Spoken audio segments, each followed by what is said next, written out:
I'm Prashant Gandhi. I'm going to be speaking for this session on traffic visibility related to products, what we call network packet brokers.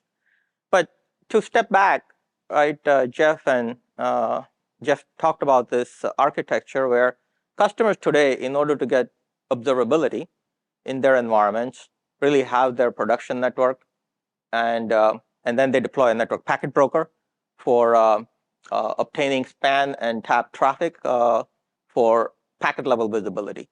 And that traffic is sent to tools, variety of tools, security tools, as well as network operations tools in order for root cause analysis to be done. And Arista is in a very unique position to have products offering across all three functions here. And that allows Arista, us, to be able to integrate them in a very unique manner to solve the customer's problem. Today, customer hops across these environments to be able to determine the root cause. And there are two aspects to that, and we'll go talk about, Ken talked about one of them, which is data. Data is siloed across these environments, and NetDL is our approach to integrating this and providing a level of software intelligence, machine intelligence, to be able to deliver that end-to-end root cause analysis. But while that happens, customers today have the challenge as they transition over to NetDL over the next set of years. Today, they do have tactical challenge of managing these silos. And so what we'll see is that there is an opportunity for us to integrate this in a manner in which customers can speed up their mean time to resolution. So what I'm going to do is kind of talk about the middle piece here, an important piece, which aggregates traffic through this functionality called Network Packet Broker. And it delivers that traffic to a variety of tools, whether they are SecOps tools or NetOps tools. And there is, tens of terabits of traffic ingested into the Network Packet Broker. So filtering policies are applied because the tools operate in the tens of gigabits or hundreds of gigabits a second. So a fair bit of traffic needs to be filtered, so policies need to be applied. And oftentimes, traffic can be tapped or spanned through multiple different points, so it might get duplicated. So you want to dedupe that. Sometimes the tools only care about the packet header, so you need to slice them and make the tools efficient. Tools are very expensive, so you want to make sure that the tools operate as optimal as possible. So the Network Packet Broker offers these packet and flow level services so that the tools are optimally utilized. And as I said, as a product person, you always want to look for more use cases. So here, Network Packet Broker is double dipping into two types of use cases, right? NetOps use cases and SecOps use cases. And double dipping is always great for product people. If you are from the 80s and watch some of the TV sitcoms, there was an ad, double the gum, double the fun, double mint gum, right? So here, that's very important to have double the fun here and monetize twice as well. So why, Arista offers DANZ monitoring fabric. DANZ is the Arista brand for network packet brokers. And very early on, the focus had been to not just apply packet broker capabilities to north-south traffic, but also east-west traffic. And that is really what Arista has pioneered. Packet brokers have been there for a long time, but primarily because of the cost of the solution applied to only north-south traffic. With zero trust networking, you got to, visibility becomes very important. If you can't secure, in order to see or secure pervasively, you got to see pervasively, you got to observe pervasively. And so east-west becomes very important, including VM to VM traffic. And the approach that we have taken is to modernize the network packet broker, apply leaf-spine architecture to the packet broker fabric. Why should it just be limited to the production fabric? We can take the same principles and apply it to the network packet broker. Leverage software principles in the form of a controller to manage the entire fabric of monitoring devices through a common operations and management console. There are multiple teams within an enterprise environment that need to have packet broker services for their tools. So multi-tenancy becomes important. And very importantly, and this is another aspect that DANZ has pioneered, which is leveraging merchant silicon switches. If you look at traditionally, these have always been proprietary hardware, but with the DANZ and DMF, leveraging Ethernet economics and Ethernet velocity and bringing that into the packet broker architecture was a pioneering act here at Arista. And we are seeing that all of the other vendors in the NPB space are following this trend as well that Arista set. The third is, which is very unique to Arista, is to build in not just a silo, but go across the silo and to build the network operations tools. And so DMF, in addition to providing a packet broker functionality, also includes analytics capabilities and packet capture capabilities in the form of recorder node. And finally, how do you integrate with the production network? Remember, the fact that we have a foot in each of these environments, we have a unique opportunity to not look at these silos, but integrate them well. So integrate through the switch features that are available, and I'll talk about some of them, and maintain consistency across the platforms, right? So how are we doing that? And so let's kind of double click on that. Let's start with, I have a question before we move on. I'm trying to picture form factor here. One of the things that was stated there was getting east-west visibility between VMs. Are we able to virtualize this, or are we spanning this traffic outside of a hypervisor to get that information? How does that look? Yeah, and I'll go through the use case if you bear with me for a few more slides, right? I'll go through that exact use case. Awesome, thank you. So start with consistent platform. If you're going to, network packet broker uses Ethernet interfaces, so why can't we use Ethernet switches? And that was kind of the fundamental premise when we started out with the DANZ and the DMF solutions. And so today, now we're shipping, DMF solution on 50 plus Arista switch platforms, all the way from 110 gigabit to 400 gigabit. Many of these platforms are also deep buffer platforms and, higher TCAM platforms.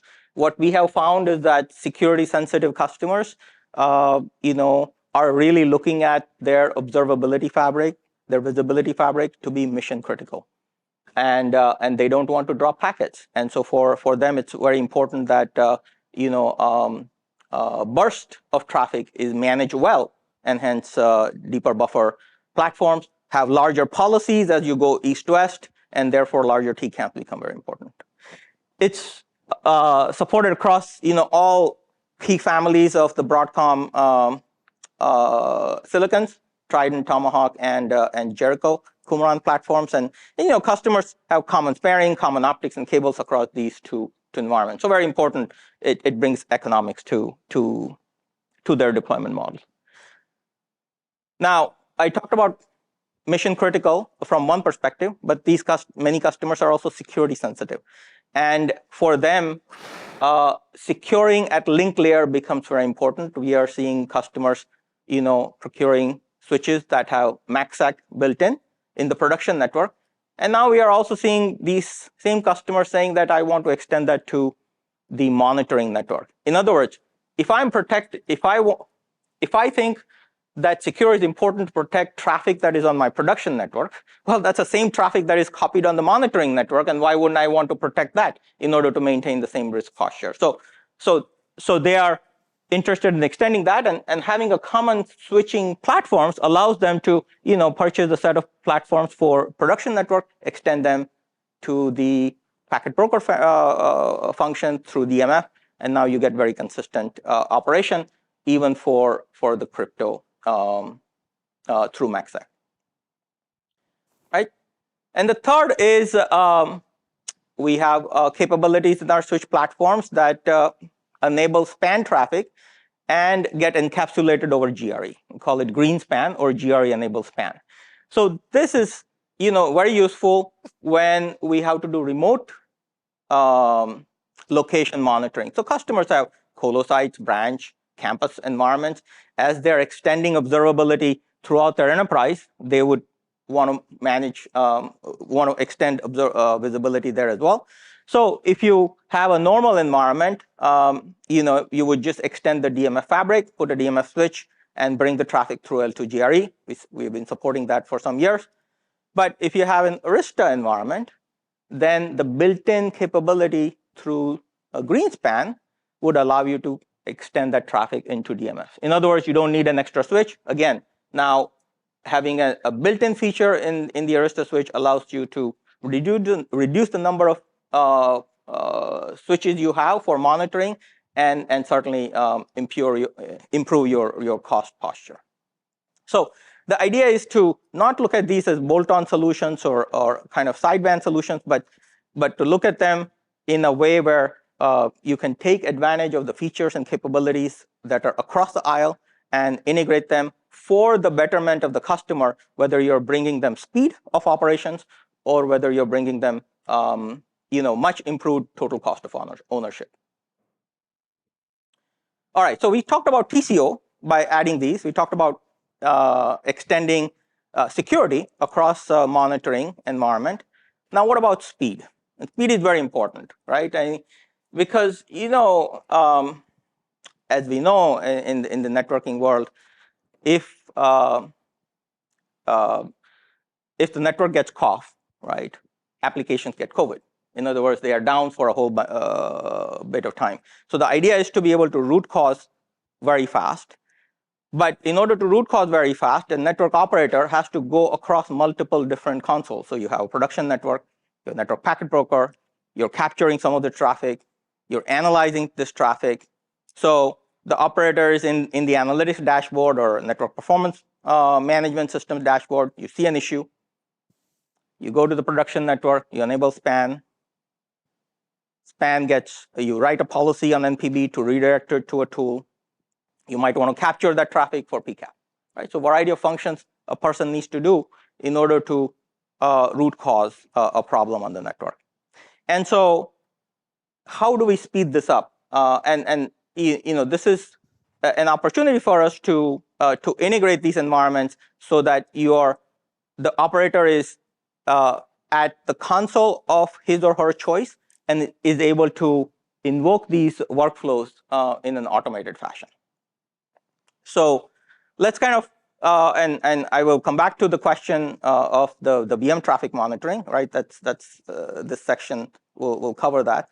So let's first start with a very simple problem that the customer has is that I identify an issue in my NPM tool or my analytics tool, and I need to get a PCAP. And how do I do that? Typically, I would have to go to another system, try to find that environment and set that up. And so what we are going to do here to show how this can happen in a very streamlined manner. We call that network time machine. In other words, you're able to, with a click of a button, go back in time, rewind the network clock. So let's say a customer is in the analytics dashboard, and they're being told that user is experiencing slowness in accessing a particular service, in this case, VDI. So you'd select the source IP, the destination IP, and the service, which is VDI, and see that, okay, yeah, I see that latency, there's a high latency that I'm seeing. I need to see what's going on. You can, with a click of a button, do the TCP analysis. And a variety of parameters of TCP are captured in order to, let's say, give a better troubleshooting capability to see whether TCP is creating an issue. And if not, you would like to see the PCAP to then further analyze. And with a click of a button, the analytics tool within the DMF family would go to the recorder node and initiate a query to get a PCAP. And the PCAP link is available to the operator. And by clicking it, it's downloaded to the local machine. So without hopping across multiple consoles, by staying in the same analytics console or NPM console, one is able to initiate an automated workflow. And this is very important because it allows customer or operator to speed up the entire troubleshooting process. The same workflow, by the way, this is all done through APIs. So same workflow can be applied for security. So we have an awake NDR tool, network detection and response. That tool leverages the same APIs. So if a threat is being perceived, you would like to go back in time and capture the data so that you can look at the evolution of that threat.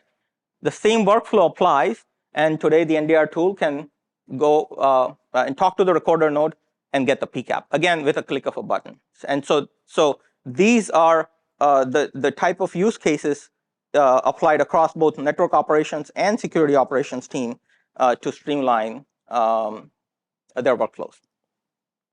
Now, the next workflow, very common workflow, is that, how do I get a particular span session to be created from the production network and sent to a tool? And again, multiple consoles are involved here, and our approach is to why not just integrate through APIs? And so the next demonstration will show that the network packet broker, DMF, interacts with the production network through CloudVision in order to initiate a span session. Again, with a click of a button.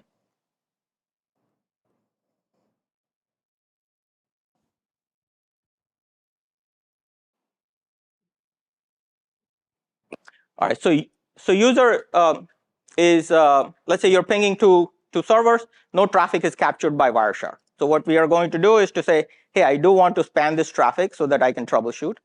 So I'll go into the DMF GUI and initiate a CloudVision integration. Click on the integration tab and initiate CloudVision integration workflow.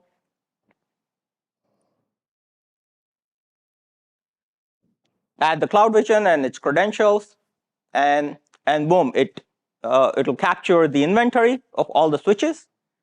I can pick the switch where the server is connected to in order to capture the traffic, and initiate the monitoring policy creation. So now I'm going to use either span or green span if it's an Arista device on the other end. In this case, that would be the case. Select the interface to which the server is connected, and choose the target switch on DMF. Give it a name, and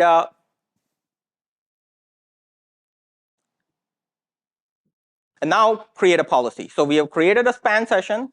Now we're going to create the policy and attach it to a tool, delivery tool. In this case, will be Wireshark. So there is the auto span policy that is being bind to the delivery tool, which is Wireshark. Once you do that, the policy is activated, and the traffic starts flowing to the Wireshark tool. So you're sitting in the console of your comfort, and underneath it, all the plumbing is happening across APIs, across disparate systems, in order to make these common workflows occur very quickly. And we can go into CloudVision and see what happened. What did we configure? And those are the two CLIs that got configured onto that particular switch through CloudVision onto EOS. And the workflow is fully automated. I have so many questions. All right. Okay, so first of all, CloudVision, which I've used, allows you to configure and also monitor. Then you just showed us a different product, which is Network Packet Broker. Network Packet Broker, I understand, can span and pull that information. But I'm kind of confused why that would even be necessary if we're getting what we need as far as monitoring goes out of CloudVision. So transaction level visibility is required by analyzing packets. And that's why that's the purpose of the network packet brokers and the tools that are attached to the network packet broker. So transaction level analysis would not be available in CloudVision, for example, or network management and network monitoring tools that do production network monitoring. And that's the purpose of the network packet broker and the tools that are NPM tools that are attached to that. And you will see this all kind of, the question is very valid, and you'll see all of this converge through NetDL. And so that, we'll have one common converged environment where you have common data lake, and then the intelligence is on top of that to provide end-to-end root cause analysis. Okay, so NetDL, is that required for CloudVision? Does it come with CloudVision? It is an evolution of the database in CloudVision, from SysDB to NetDB to NetDL. So it's an additional product? It's an additional functionality that will be available as part of the CloudVision. Okay, so an additional license cost, I assume? I think, yeah, productization is something that'll happen over time, but you can think of that as a license for sure, yeah. And what is the difference between CloudVision and CloudVision Studio? Good. Studios is all about the management. So it's all, how do you generate configuration across your network? And how do you do that kind of at a network-wide level, and then generate specific per-device configuration for each of your switches. So Studios is really all on the management side, which we didn't talk about today. And it's one of the features inside of CloudVision. Okay, yeah, it seemed to be more simplistic than CloudVision. Yeah, it's one of the features inside of CloudVision, but for managing the configuration. Okay, thank you. And coming back to the earlier question, thank you, about VM monitoring, we apply the same approach to VM monitoring, or VM to VM traffic in a host, which might not be exposed to the network. And here, DMF talks to vCenter. Exactly similar workflow, extracts VM inventory. You can pick a VM and say, I would like to monitor this traffic. It goes and talks to vCenter and creates the encapsulated remote mirroring configuration. And DVS, or the virtual switch in VMware environment, starts spanning the data to DMF and the tool. So exactly the same workflow available to customers, and many customers have deployed this and really like this type of automation. So next, what I'm going to do is to give a flavor of how then we can take this and make it proactive monitoring, and I'll go through that capability that requires machine learning. In order to do anything that's proactive, we need to learn from the data, and so we'll go through a couple of examples in a quick short video. So we're going to monitor incoming connection, apply machine learning to do that. It's going to set up an upper bound and a lower bound on that data, and create that baseline, a dynamic baseline, right? And once that baseline is created, when traffic exceeds that baseline, an anomaly is detected. And once an anomaly is detected, an alert can be sent to the operator through, for example, Slack. So all of this is running in the background. You create machine learning jobs, and here's an example of creating a machine learning job. Very simple. Our approach is not to require data scientists. These are network operations people. They may be generalists. Some of them may be specialists, but that's about it. No data scientist required.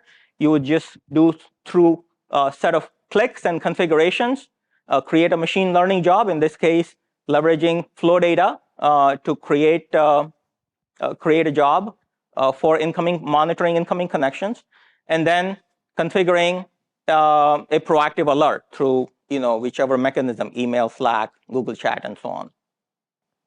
And so here's a customer use case where a customer deployed the solution and turn on the machine learning job to get traffic baselining in their environment, and then look for what kind of anomalies are manifesting. And this is the type of anomalies they started to see across multiple sessions. One of them, and again, the two metrics are volume and number of connections, number of sessions. So the first metric is shown in this horizontal set of anomalies. Each anomaly is rated. So red is high anomaly, orange is not that high, and so on. And the anomaly details can be provided, so you can see severity, and you can see sort of what is causing this. Let me get rid of this. So you can see that the volume is significantly exceeded with what is typical. And so we have always kind of asked, there is this AI ops environment, but how do we actually apply that to networking? And these are the examples we are working with customers on in terms of leveraging machine learning to really enable proactive root cause analysis. So next example was really the number of connections, and that was across the vertical bar there. Multiple servers were seeing that, and the customer found out that the root cause of that was actually network congestion. So it's not that we have the final answer, but we are taking the steps to speed up the process to get to the final answer. We don't want to be in an environment where you're like ChatGPT, you spit out something that sounds great, but may not be accurate. Rather, we let the customer walk on the right journey and then come up with the right answer.